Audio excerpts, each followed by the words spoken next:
Hello दोस्तों, कैसे हो आप लोग। उम्मीद करता हूँ आप सब खैरियत से होंगे। इस वीडियो में मैं बात करने वाला हूँ धरती के स्वर्ग बोले जाने वाला कश्मीर टूर प्लान के बारे में। कैसे आपको जाना है, कहाँ पे आपको चीप एंड बेस्ट होटल मिलता है, खाने पीने आपको कहाँ करना है, कौन कौन सी जगह आपको घूम के देखना चाहिए, और अगर आप टूर पैकेज में यहाँ पे आना चाहते हैं तो आप कैसे आ सकते हैं। उसके साथ साथ अगर आप बजट टूर प्लान करना चाहते हैं तो आपको कितना खर्च आ सकता है। और सबसे इम्पोर्टेंट जो बात है, कश्मीर का जो स्कैम होता है, स्कैम से आप कैसे बच सकते हैं, तो इस वीडियो में पूरा डिटेल में बताएंगे। तो ये सब जानकारी जानने के लिए आपको पूरा वीडियो देखना पड़ेगा। तो दोस्तों, ज़्यादा बात ना करते हुए वीडियो को शुरू करते हैं और देख लेते हैं कश्मीर टूर प्लान के बारे में पूरा डिटेल्ड इन्फॉर्मेशन। तो दोस्तों, अगर आप ट्रेन में कश्मीर के लिए आना चाहते हैं तो आपको सबसे पहले आना पड़ेगा जम्मू स्टेशन पर। और जम्मू तवी स्टेशन आने के लिए आपके सिटी से बहुत सारा ट्रेन आपको जम्मू तवी स्टेशन पर पहुंचा देगा। और उसके अलावा नहीं तो आप दिल्ली में आ सकते हैं। तो दिल्ली आने के बाद यहाँ से आपको जम्मू के लिए बस और उसके साथ साथ बहुत सारा ट्रेन और फ्लाइट का भी सुविधा मिल जाता है। तो अगर आप फ्लाइट में आना चाहते हैं तो आपको श्रीनगर तक डायरेक्ट फ्लाइट मिल जाएगा, और नहीं तो आप जम्मू तक फ्लाइट ले सकते और उसके बाद आप जम्मू से फ्लाइट में श्रीनगर के लिए आ सकते हैं। लेकिन मैं आप लोगों को सजेस्ट करूंगा कि अगर आप फ्लाइट में आना चाहते हैं तो आप डायरेक्ट श्रीनगर पे आ जाइए। तो जो ट्रेन में आना चाहते हैं तो सबसे पहले आपको जम्मू तवी रेलवे स्टेशन पे आना पड़ेगा। उसके बाद जम्मू से श्रीनगर तक आप 3 तरह से आ सकते हैं। पहली जो ऑप्शन मिलेगा वो है बस का। तो बस का जो टिकट का किराया रहेगा वो 600 से 700 रुपये के आसपास रहता है। उसके बाद दूसरा जो ऑप्शन रहता है वो है शेयरिंग टैक्सी। और शेयरिंग टैक्सी का किराया जो लेता है वो 1000 से 1200 रुपये के आसपास होता है। और उसके बाद तीसरा जो साधन है वो है प्राइवेट कार। तो प्राइवेट कार में अगर आप आना चाहते हैं श्रीनगर तक तो आपको 4500 से 5000 रुपया पे करना पड़ सकता है। तो अगर आप जम्मू से श्रीनगर फ़्लाइट में आना चाहते हैं तो आपको फ़्लाइट का टिकट का जो किराया रहता है वो 2200 रुपये के आसपास होता है।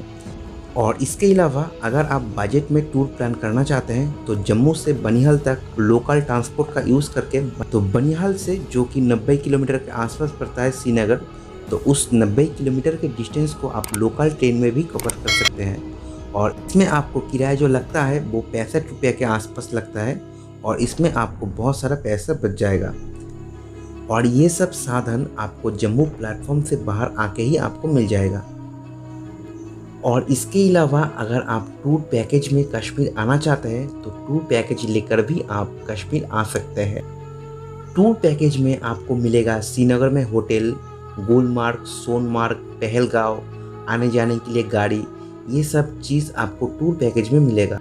अगर आप टूर पैकेज में फूड इंक्लूड करना चाहते हैं तो आप फूड इंक्लूड कर सकते हैं, लेकिन मेरा मानना यह है कि आप फूड इंक्लूड मत कीजिएगा। तो अगर आप फूड इंक्लूड करते हो तो आपको ब्रेकफास्ट और डिनर देखने के लिए मिलता है, आपको लंच देखने के लिए नहीं मिलेगा, क्योंकि लंच के टाइम आप ज़्यादातर बाहर होते हो। इसके अलावा अगर आप टूर पैकेज में आते हैं तो आपको एडवेंचर एक्टिविटी के लिए आपको अपने पॉकेट से पैसा पे करना पड़ेगा। तो ये सब एडवेंचरल एक्टिविटी आपको टूर पैकेज के अंदर नहीं मिलता है। इसके साथ साथ बात कर लेते हैं टूर पैकेज में आपको कितना रुपया पे करना पड़ सकता है। तो अगर आप लोग 3 से 4% आते हैं तो आपको टूर पैकेज आपको 35 से 40 हज़ार रुपया तक चार्ज कर सकता है। और अगर दोस्तों आप सिर्फ गुलमार्ग और सोनमार्ग विजिट करना चाहते हैं तो आपको यही टूर पैकेज आपको 25 से 30 हज़ार रुपया में देखने के लिए मिलेगा।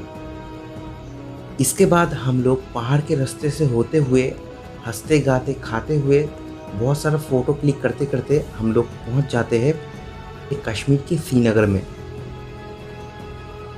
तो श्रीनगर आने के बाद सबसे पहला जो काम आपको करना चाहिए वो है आपको होटल लेना पड़ेगा। ऐसे तो दोस्तों श्रीनगर में आपको बहुत सारा होटल मिल जाता है, लेकिन आप अगर बजट में आना चाहते हैं तो डल लेक से 1 से 1.5 किलोमीटर दूर आप होटल लीजिए, तो वहाँ आपका किराया बहुत कम मिलेगा। वैसे तो दोस्तों श्रीनगर में आपको होटल ही होटल मिल जाएगा, और इसका जो किराया होता है वो पर नाइट 500 से स्टार्ट हो जाता है, उसके बाद 5000 10,000 तक चल जाता है। लेकिन श्रीनगर में जो मेन टूरिस्ट स्पॉट है डल लेक, तो डल लेक के आसपास अगर आप होटल लेना चाहते हैं तो आपको होटल बहुत ज़्यादा कीमत में दिखेगा। और यही होटल आप अगर डल लेक से 1 से 1.5 किलोमीटर दूर लेते हो तो आपको 500 से 600 रुपये में आप एक नाइट के लिए होटल बुक कर सकते हो। तो आप अगर बजट में टूर प्लान करना चाहते हैं तो आप डल लेक से थोड़ा सा दूर में होटल लीजिए तो आपके लिए बहुत ही अच्छा होगा। आप एक खूबसूरत होटल लेने के बाद आपके पास अगर टाइम बचता है तो आप शाम को डल लेक के आसपास आप घूम सकते हैं, नहीं तो आप रात में होटल में रेस्ट कीजिए क्योंकि नेक्स्ट डे हम लोगों को जाना है सोनमार्ग पे। श्रीनगर से सोनमार्ग के बीच जो दूरी है वो 80 किलोमीटर के आसपास है, तो सोनमार्ग तक जाने के लिए आपको 2 घंटे के आसपास समय लग जाएगा। अगर आप टूर पैकेज में आते हैं तो आपको सोनमार्ग तक पर्सनल कार मिल जाएगा, और अगर आप खुद से यहाँ आते हैं तो आपको गेट नंबर 1 के पास से शेयरिंग टैक्सी मिल जाएगा जिसका किराया होता है 500 से 600 रुपये के आसपास। और अगर आप प्राइवेट टैक्सी में आना चाहते हैं तो आपको पे करना पड़ सकता है 3000 से 3500 के बीच, और इसमें आपको सोनमार्ग में पूरा दिन घुमाने के बाद शाम को श्रीनगर के होटल में आपको ड्रॉप कर देगा। तो दोस्तों यहाँ पे एक ज़रूरी बात है, आपको सोनमार्ग में बहुत सारा होटल मिल जाएगा नाइट स्टे करने के लिए, लेकिन आपको यहाँ पे नाइट स्टे नहीं करना चाहिए क्योंकि यहाँ पे जो होटल का जो रेंज है वो बहुत हाई रहता है, और सोनमार्ग घूमने के लिए आपको एक दिन ही काफ़ी होता है। तो आप एक दिन पूरा दिन घूमिए सोनमार्ग में, उसके बाद आप शाम को घूम के फिर से आप श्रीनगर के होटल में वापस आ सकते हैं। वैसे तो सोनमार्ग में आपको बहुत सारा पॉइंट मिलता है घूमने के लिए, लेकिन उनमें से 2 सबसे ज़्यादा फेमस है। तो पहला जो पिक पॉइंट है वो है थाजीबस ग्लेशियर, उसके बाद है जोजिला पास जिसको 0 पॉइंट भी बोलता है।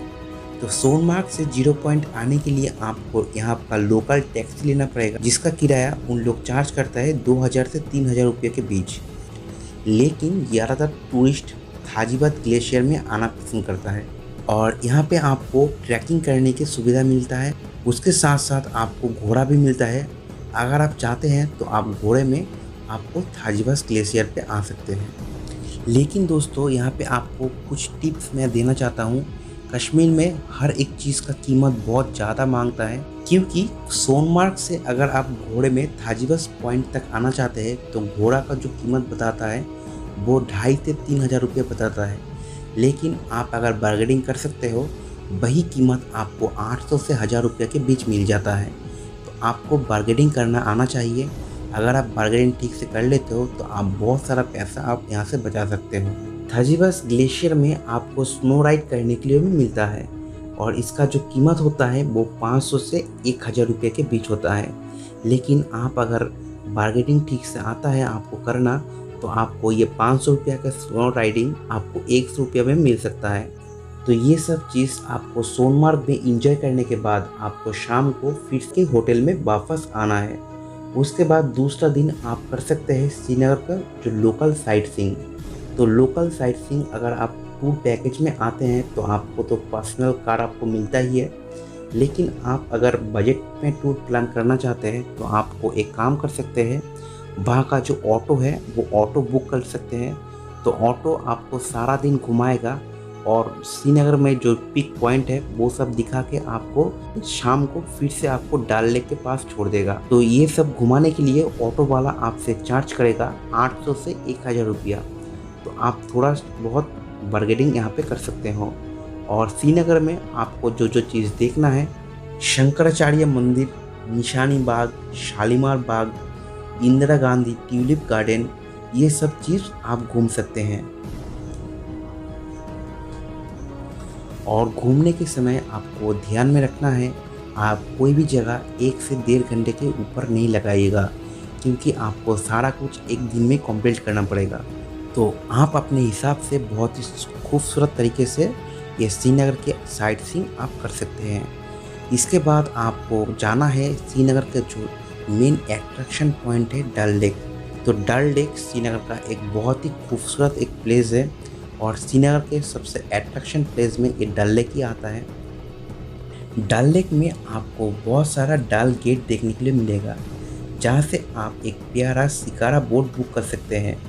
और शिकारा बोट बुक करने के जो चार्ज होता है वो 2500 से 3000 तक मांगता है, लेकिन आपको अगर बार्गेनिंग ठीक से करना आता है, वही 3000 के बोट को आप 800 से 1000 रुपया तक आपको मिल जाता है। और ये जो बोट है, बोट का जो टाइमिंग है, टाइमिंग के ऊपर इसका किराया ये निर्धारित होता है। तो आप जितने घंटे के लिए इसका लोगे तो उसका किराया उतना ज़्यादा पे करना पड़ सकता है। इस बोट में आपको बहुत सारा पॉइंट घुमाया जाता है, जैसे Nehru park, lotus garden, Meena Bazaar floating market, water lily park. ये सब चीज़ आपको ये बोट में देखने के लिए मिलेगा। दोस्तों, श्रीनगर अपने डल लेक और शिकारा बोट के लिए बहुत ही फेमस है। और आप दोस्तों डल लेक में अगर आते हैं तो आपको नाइट बोट में एक रात जरूर स्टे कीजिएगा। और हाउस बोट में स्टे करने के लिए आपको सबसे कम जो किराया देना पड़ता है वो 500 से 600 रुपया। और इसके बाद इसका जो किराया होता है वो 5000 से 10,000 रुपया तक भी हो सकता है। तो सबसे कम कीमत में अगर रात में रुकना चाहते हैं तो आपको 500 से 600 रुपया पर नाइट के हिसाब से आपको हाउस बोट मिल जाएगा। तो अगर आप यहाँ तक आते हैं तो आपको नाइट जरूर से एक रात यहाँ पे स्टे कीजिएगा। तो बोट में स्टे करने के बाद नेक्स्ट डे हम लोगों को जाना है गुलमर्ग के लिए। तो गुलमर्ग बहुत ही एक सुंदर जगह है जो कि श्रीनगर से लगभग 50 किलोमीटर की दूरी पे बसा हुआ है। तो अगर आप श्रीनगर से गुलमर्ग प्राइवेट कार में जाना चाहते हैं तो आपको 2500 से 3000 रुपये तक चार्ज कर सकता है। वो लोग पूरा दिन आपको गुलमर्ग घुमाएगा, उसके बाद फिर से श्रीनगर आपको ड्रॉप कर देगा। और लेकिन दोस्तों अगर आप बजट में आना चाहते हैं तो आपको श्रीनगर से आपको बस देखने के लिए मिलेगा, जो कि आपको 80 से 100 रुपये के बीच आपको गुलमर्ग तक पहुंचा देगा। और उसके बाद वापस करने के समय आपको यही रोड दे के आपको श्रीनगर तक आना है। तो गुलमर्ग में भी बहुत सारा स्टे करने की जगह है, लेकिन यहाँ का जो स्टे करने की जो होटल है वो होटल का किराया बहुत ज़्यादा है। तो आपको गुलमर्ग में स्टे नहीं करना चाहिए। आपके पास अगर बजट ठीक ठाक है तो आप गुलमर्ग में भी स्टे कर सकते हैं। और यहाँ का जो होटल है, होटल का पर नाइट का जो किराया होता है वो स्टार्टिंग होता है 3000 रुपये के आसपास से। तो इसके बाद इसका जो किराया होता है वो 5000, 10,000, 15,000 रुपया एक नाइट के लिए ये चार्ज करता है। तो आपके पास अगर बजट अच्छा है तो आप रुक सकते हैं, लेकिन मेरा मानना ये है कि आप गुलमर्ग एक दिन में आपको घूमना हो जाएगा। तो आप एक दिन घूम के उसके बाद आपको शाम को फिर से आपको श्रीनगर लौटना है। और गुलमर्ग ये अपने एडवेंचरस एक्टिविटी के लिए जाना जाता है। और यहाँ पे आपको गोंडोला राइड भी देखने के लिए मिलता है। तो गोंडोला राइड जिसको केबल कार भी बोलते हैं, तो ये जो केबल कार है ये 2 फेजेस में होता है। पहले होता है फर्स्ट फेज, उसके बाद सेकेंड फेज। तो फर्स्ट फेज में आपको गुलमर्ग से कंडोरा तक लेके जाता है और सेकेंड फेज में आपको कंडोरा से आपद पीक तक लेके चलता है। दोस्तों विंटर के सीजन में ये सेकेंड फेज बंद होता है, क्योंकि विंटर के सीजन में यहाँ पे बहुत ज़्यादा स्नोफॉल हो जाता है। तो इसलिए विंटर के सीजन में ये सेकेंड फेज बंद होता है। तो आपको अगर फर्स्ट फेज में आपको स्नो मिलता है तो आपको फर्स्ट फेज तक ही। तो ये कंडोरा राइड के लिए आपको जो टिकट का किराया रखता है, तो फर्स्ट फेज के लिए आपको पे करना पड़ता है 740 रुपया और सेकेंड फेज के लिए आपको पे करना पड़ता है 900 रुपया के आसपास। तो आप अगर करना चाहते हैं कंडोरा राइड तो आप ज़रूर से कीजिएगा। और दोस्तों ये कंडोरा राइड के लिए आपको पहले से टिकट अगर बुकिंग करते हो तो आपके लिए सबसे बेस्ट रहता है, क्योंकि पीक सीजन में यहाँ पर आपको टिकट मिलना ऑफलाइन में बहुत ही दिक्कत हो सकता है। तो मेरा जो एक्सपीरियंस है मैं आप लोगों को शेयर करता हूँ कि आप पहले से टिकट बुक करके उसके बाद यहाँ पे आइए। और नहीं तो आपको यहाँ पे आके टिकट ऑफलाइन में नहीं मिलता है, और अगर मिल भी जाता है तो बहुत सारा वेटिंग लिस्ट का सामना करना पड़ सकता है। तो आप ऑनलाइन में टिकट बुक करके उसके बाद आप आइए। तो फर्स्ट फेज में आपको यहाँ पे बहुत सारा स्नो एक्टिविटी मिलेगा, जैसे स्नो स्कूटर, स्केटिंग, ये सब आपको फर्स्ट फेज में देखने के लिए मिलता है। और दोस्तों यहाँ पे भी आपको बहुत सारा बार्गेनिंग करना पड़ेगा। जितना आप बार्गेनिंग कर सकते हैं उतना कीजिएगा, क्योंकि जिसका जो कीमत वो लोग बताएगा 1000 रुपया, आपको अगर बार्गेनिंग ठीक से आता है वही आपको 200 से 300 रुपये में आपको मिल जाता है करने के लिए। स्नो एक्टिविटी बहुत सारा चीज़ यहाँ पे देखने के लिए मिलता है। तो सारा का सारा यहाँ पे स्नो एक्टिविटी आपको कर सकते हो। और स्नो एक्टिविटी करने के बाद आपको फिर से आ जाना है श्रीनगर के अपने होटल में। तो अपने होटल में आप फिर से रात बिता के उसके बाद नेक्स्ट डे आपको जाना है पहलगाँव के लिए। तो पहलगाँव ये बहुत ही सुंदर एक जगह है, अपने वैली के लिए बहुत ही फेमस है। तो श्रीनगर से पहलगाँव की जो दूरी है वो 90 किलोमीटर के आसपास। तो पहलगाँव से आप चंदनबाड़ी के लिए जा सकते हैं। तो चंदनबाड़ी से आपको पवित्र अमरनाथ यात्रा की प्रारंभ होता है। तो इसके बाद आता है दोस्तों फूड के बारे में। तो फूड आपको यहाँ पे वेज और नॉन वेज दोनों ही देखने के लिए मिलेगा। तो नॉन वेज यहाँ पे ज़्यादातर खाया जाता है। तो आप अगर नॉन वेज खाते हैं तो कोई दिक्कत नहीं होगा, लेकिन अगर आप वेज खाते हैं प्योर वेज तो आपको थोड़ा सा घूम फिर के आपको होटल देखना पड़ सकता है। उसके बाद दोस्तों आते हैं बजट। तो ये सबसे बड़ा जो मेन पॉइंट है बजट के। अगर हम लोग कश्मीर घूमने के लिए जाते हैं तो हम लोग को बजट, तो अगर आप पैकेज में आना चाहते हैं 5 नाइट 6 डेज़ के लिए तो आपको जो पैकेज लगता है वो 35 से 40 हज़ार के बीच पड़ता है। तो अगर आप खुद से आना चाहते हैं, मान लीजिए आप 2% यहाँ पे आ रहे हो, तो आपको ये सब चीज़ में जो मैंने बताया, जो आपने जम्मू तवी से श्रीनगर का पूरा जो ट्रिप किया, खाना पीना इसका और नॉर्मल सा एक होटल लेके आपको जो पड़ जाएगा वो 9,000 से 10,000 रुपये के आसपास पड़ेगा। तो इसी बजट में आपको 2 स्नो एक्टिविटी भी आपको करने के लिए मिल सकता है। तो आपको बार्गेनिंग करना आना चाहिए। अगर आप बार्गेनिंग करते हैं तो आपको 9 से 10,000 रुपया में आपको थोड़ा बहुत स्नो एक्टिविटी और खाना पीना होटल वगैरह सब कुछ आपको इस 10,000 रुपया में आपको हो जाएगा। तो दोस्तों कश्मीर ट्रिप के बारे में मैंने हर एक डिटेल्स इस वीडियो में देने की कोशिश की है। अगर कुछ रह गया है तो आप लोग मुझे कमेंट कर सकते हैं। तो आप लोग अगर कमेंट करते हैं तो आप लोग का कमेंट का मैं जल्दी से रिप्लाई देने की कोशिश करूँगा। तो दोस्तों कश्मीर ट्रिप के बारे में फुल वीडियो प्लान में इस वीडियो में बताने की कोशिश की है। अगर वीडियो आप लोगों को अच्छा लगा है तो वीडियो को एक लाइक करने के साथ साथ चैनल को ज़रूर से सब्सक्राइब कीजिएगा, क्योंकि ट्रैवल रिलेटेड बहुत सारा इन्फॉर्मेशन मैं इस चैनल के माध्यम से आप लोगों तक पहुँचाता हूँ। तो आज के लिए बस इतना ही। मिलते हैं किसी नेक्स्ट वीडियो में। वंदे मातरम। जय हिंद दोस्तों।